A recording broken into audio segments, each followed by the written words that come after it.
یعنی اپنی منزل کے اوپر پہنچ چکا تھا۔ یہ فاصلہ 270 میل تھا، جسے 1 گھنٹہ اور 15 منٹ میں طے ہونا تھا، لیکن طیارے نے یہ سفر صرف 47 منٹ میں ہی طے کیا تھا اور طیارہ بحفاظت میامی ایئرپورٹ پر لینڈ کر گیا۔ بروس نے جب طیارے کا فیول چیک کیا تو وہ اتنا خرچ نہیں ہوا تھا جتنا طے شدہ فاصلے کے مطابق اسے خرچ ہونا تھا۔ جب اس نے طیارے کی دستیاب معلومات چیک کی تو پتہ چلا کہ اس کا طیارہ نصف وقت میں اپنی منزل پر پہنچا۔ اس نے فوری طور پر ایوییشن ماہرین سے رابطہ کیا اور خود پر گزرنے والی صورتحال ان کو بتائی، لیکن کوئی بھی اس کا تسلی بخش جواب نہ دے سکا۔ آخر کار بروس نے خود ہی اس بارے میں معلومات جمع کی اور نتیجہ نکالا کہ وہ اس وقت برمودا ٹرائی اینگل کے بالکل اوپر تھا اور بادل کے اندر بجلی کی طرح کی چمک الیکٹرک فوگ تھی۔ کچھ افراد نے یہ خیال بھی پیش کیا کہ بروس ڈارک انرجی کی وجہ سے وقت سے پہلے اپنی منزل کی طرف پہنچ چکے تھے اور یہ وہی توانائی ہے جس کی وجہ سے ہماری کائنات پھیلتی ہے۔ برمودا ٹرائی اینگل پر سب سے لکھی گئی پہلے کی دستاویز کولمبس کی ہے۔ ان کے مطابق وہ اور ان کے دوستوں نے سمندر کے اس حصے پر اوپر نیچے ہوتی کچھ روشنیاں دیکھی۔ اس کے علاوہ ان کا کمپاس بھی درست سمت میں نہیں چل رہا تھا، یعنی کمپاس نے کام کرنا چھوڑ دیا تھا۔ برمودا ٹرائی اینگل سے جڑے واقعات اور حادثات کا پہلا واقعہ 18ویں صدی میں پیش آیا، جب 1813 میں امریکہ کے صدر کی بیٹی ایڈوسیا اس برمودا ٹرائی اینگل میں کہیں گم ہو گئی۔ بادشاہ نے بہت کوشش کی مگر اس کا کوئی سراغ نہ مل سکا۔ اس واقعے کے 1 سال بعد یعنی 1814 میں امریکہ کا ایک اور جہاز اس برمودا ٹرائی اینگل میں گم ہو گیا تھا۔ اب اس برمودا ٹرائی اینگل کی حقیقت کو اسلامی نقطہ نظر سے جاننے کی کوشش کریں گے۔ اگر قرآن و حدیث میں اس سے متعلق حوالہ تلاش کریں تو سب سے پہلے حضرت تمیم داری کی روایت کردہ حدیث کو مد نظر رکھنا ہوگا۔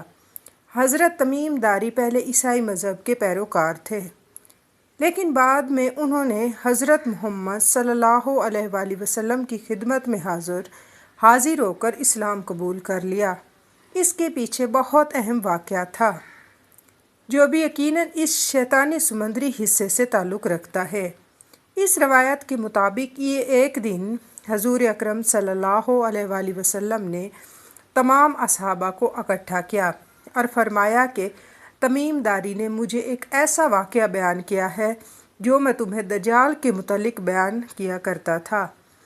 انہوں نے مجھے بتایا کہ وہ لخم اور جذام قبیلے کے 30 آدمیوں کے ہمراہ سمندر کے سفر پر جہاز میں روانہ ہو گئے، مگر ان کا جہاز سمندر کی لہروں کا شکار ہو کر مہینہ بھر ادھر ادھر گھومتا رہا، یہاں تک کہ وہ ایک جزیرے میں پہنچ گئے اور اس وقت سورج غروب ہونے کا وقت تھا۔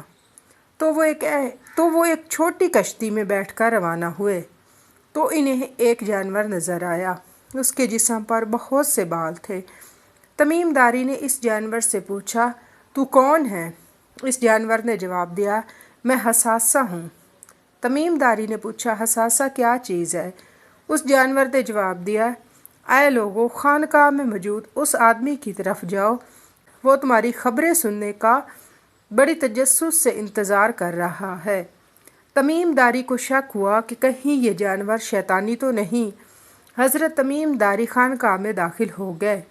انہوں نے دیکھا کہ ایک بھاری بھر آدمی خانقاہ کے اندر زنجیروں سے بندھا ہوا ہے۔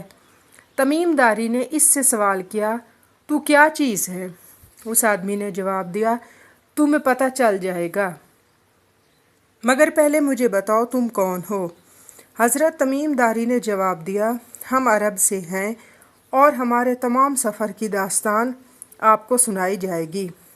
اس شخص نے کہا، مجھے بیسان کے نخلستان کے بارے میں بتاؤ۔ کیا اس باغ کے درخت پر پھل آئے ہیں؟ کیا لوگ دریا کے پانی سے کھیتوں کو سیراب کرتے ہیں؟ اور مجھے حضرت محمد صلی اللہ علیہ وآلہ وسلم کے بارے میں بھی بتاؤ۔ کیا انہوں نے عربوں کے ساتھ جنگ کی اور انہیں وہاں کیا کیا؟ تمیم داری نے اس شخص کو سارا حال بتایا کہ محمد صلی اللہ علیہ وسلم عربوں پر غالب آ چکے ہیں۔ پھر اس شخص نے کہا کہ اب میں تمہیں اپنے بارے میں بتاتا ہوں کہ میں دجال ہوں اور مجھے عن قریب خروج کی اجازت مل جائے گی۔ دوستو، اس واقعے سے معلوم ہوتا ہے کہ دجال کئی صدیوں سے پیدا ہو چکا ہے اور اپنی رہائی کا منتظر ہے۔ وہ لوگوں کی پہنچ سے دور ایک الگ جزیرے میں قید ہے۔ اس کے کارندے لمحہ بلمحہ اس کو دنیا کے حالات سے باخبر کرتے رہتے ہیں۔ حضرت محمد صلی اللہ علیہ وسلم نے یہ واقعہ سنانے کے بعد اپنا عصا 3 بار زمین پر مارتے ہوئے کہا، یہ ہے طیبہ، یہ ہے طیبہ، یہ ہے طیبہ۔ میں تم کو یہی بتایا کرتا تھا کہ دجال نہ شام کے سمندر میں ہے اور نہ ہی یمن میں، بلکہ مشرق میں ہے۔ مشرق میں 2 جگہیں ایسی ہیں جن کو شیطانی سمندر کہا جاتا ہے۔